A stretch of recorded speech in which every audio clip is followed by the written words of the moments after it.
L into L cube ऊपर लेकर गए L to the power minus का 3 और टी स्क्वायर को ऊपर ले गए तो T square into T square that comes out to be T to the power का 4। क्लियर है? तो अगर हम सजा के लिखेंगे तो हम इसको लिखेंगे m to the power minus 1 L to the power minus का 3 t to the power 4 a to the power का 2। ये हमारा फाइनल डायमेंशन आ गया किसका? एप्सिलॉन नॉट का। हम क्या बोले आपको डायमेंशन रखना नहीं है, अगर आपको बेसिक फॉर्मूला पता है तो उस फॉर्मूला से हम इस पर आ गए। चार्ज का डायमेंशन क्या होता है? 80, तो चार्ज का स्क्वायर मतलब 80 का स्क्वायर, बढ़िया। 4 पाई कांस्टेंट है, उसका कोई डायमेंशन नहीं होगा। फोर्स का डायमेंशन क्या होता है? mlt to the power minus का 2 हो गया, ठीक। और हमारा डिस्टेंस का डायमेंशन क्या होता है? कैपिटल L, तो कैपिटल L का स्क्वायर। थोड़ा सा सॉल्व किए, a स्क्वायर टी स्क्वायर को रहने दिए, बढ़िया।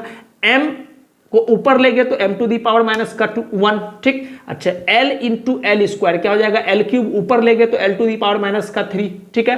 t स्क्वायर पहले था, t to the power minus का 2 ऊपर चला गया तो जोड़ के क्या हो गया? t टू दी पावर का 4। बस इसको सजा लिए, m to the power minus का 1 l टू दी पावर का minus 3 t to the power का 4 और a टू दी पावर का a स्क्वायर।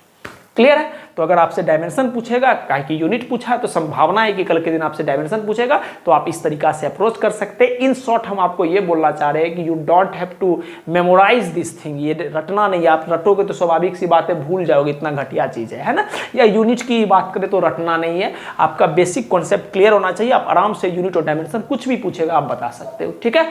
तो हम उम्मीद करते हैं आपको समझ में आया होगा। Thank you. जिनसे नहीं हुआ आप नोट डाउन कर लीजिए।